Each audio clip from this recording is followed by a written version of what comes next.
മലയാളി വാർത്തയിലേക്ക് സ്വാഗതം. കേരളത്തിൽ 2 അക്ക സീറ്റ് ലഭിക്കുമെന്ന് പ്രധാനമന്ത്രി നരേന്ദ്രമോദി അവകാശപ്പെട്ടത് UDFിൻ്റെ സീറ്റുകൾ കണ്ടുകൊണ്ടാണെന്ന് CPMൻ്റെ സംസ്ഥാന സെക്രട്ടറി MV ഗോവിന്ദൻ പറയുന്നു. കേരളത്തിൽ 20 സീറ്റും ജയിക്കും. റെക്കോർഡിക്കലായിട്ടാണ് പറയുന്നത്.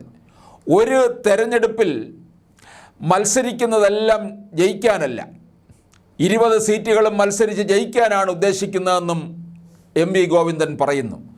രാജ്യത്താകമാനം കോൺഗ്രസ് BJPയായി മാറിക്കൊണ്ടിരിക്കുന്ന പ്രതിഭാസം ഇവിടെയും ശക്തമാകുന്നുവെന്ന് ഗോവിന്ദൻ പറയുന്നു.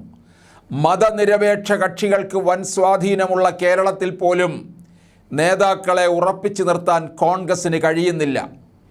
ഇടതുപക്ഷത്തെ മുഖ്യ ശത്രുവായി പ്രഖ്യാപിക്കുകയും BJPയുമായി ചേർന്ന് പ്രവർത്തിക്കുകയും ചെയ്യുന്ന നിലപാടാണ് കോൺഗ്രസ് നേതൃത്വം സ്വീകരിച്ചിട്ടുള്ളത്. കോൺഗ്രസിൻ്റെയും BJPയുടെയും മുഖ്യ ശത്രു CPM ആണ്. അതുകൊണ്ട് അവർക്ക് കളം മാറാൻ വലിയ ബുദ്ധിമുട്ടില്ലെന്നും MV ഗോവിന്ദൻ പറയുന്നു. നെഹ്റു സംഘപരിവാറുമായി ചേർന്ന് നിൽക്കുന്നുവെന്ന് പറയുന്ന KPCC പ്രസിഡൻ്റാണ് ഇവിടെയുള്ളത്. ശാഖകൾക്ക് കാവൽ നിന്നുവെന്നും അദ്ദേഹം പറഞ്ഞു. താൻ BJPയിലേക്ക് പോകില്ലെന്ന് പറയാൻ പറ്റില്ലെന്നും ആ വ്യക്തി പറയുകയാണ്. അങ്ങനെ ഒരാൾ നയിക്കുന്ന പാർട്ടിയിൽ എന്തൊക്കെ സംഭവിക്കുമെന്ന് പറയാനാവില്ല.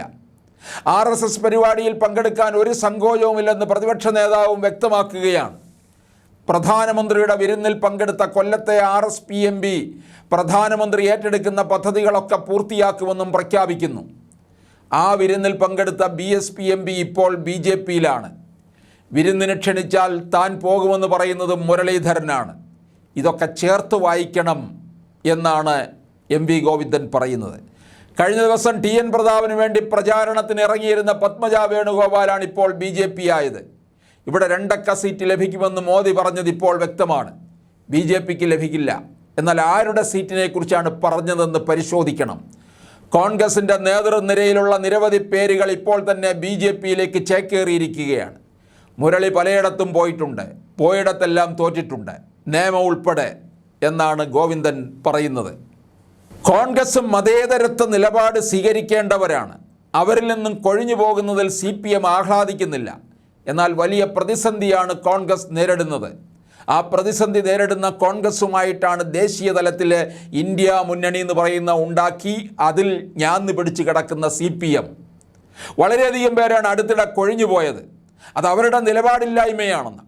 BJPക്കെതിരെ ശക്തമായി പോരാടുന്നതിന് നട്ടലുള്ള ഒരു പ്രസ്ഥാനമാണ് കോൺഗ്രസ് എന്ന് കേരളത്തിൽ ആരെങ്കിലും വിശ്വസിക്കുന്നുണ്ടോ? BJPക്ക് വലിയ ഭയമുണ്ട്. ഓരോ സംസ്ഥാനത്തും കൃത്യമായ സ്ഥാനാർത്ഥിയെ നിർത്തി ഇന്ത്യ മുന്നണി മത്സരിപ്പിച്ചാൽ അവരെ പരാജയപ്പെടുത്താം. പാട്ന സമ്മേളനം കൂടി കഴിഞ്ഞതോടെ അത് കൂടുതൽ വ്യക്തമായി. അതിനവർ എന്തും ചെയ്യും. വടകരയിലും തൃശ്ശൂരിലും കോൺഗ്രസ് തോൽക്കുമെന്നത് ഉറപ്പാണ്. ഇതിനേക്കാളും കരുത്തനായ സ്ഥാനാർത്ഥി അവിടെ മത്സരിച്ചിട്ടുണ്ട്. കരുണാകരൻ തോറ്റിട്ടില്ലേ? ഉണ്ണാൻ വിളിച്ചാൽ ഞാനും പോകുമെന്ന് പറഞ്ഞ അവസരവാദപരമായ നിലപാട് പറഞ്ഞ ആളല്ലേ? പത്മജ പോയിട്ടുണ്ട്. ഇനി എന്താകുമെന്നൊന്നും തനിക്കറിയില്ലെന്നും MV ഗോവിന്ദൻ പറയുന്നു. പക്ഷേ CPMൽ നിന്നും BJPയിലേക്കും ചേക്കേറാൻ തുടങ്ങുന്നതിനെക്കുറിച്ച് MV ഗോവിന്ദൻ അറിയുന്നില്ലയോ എന്ന് സംശയമുണ്ട്.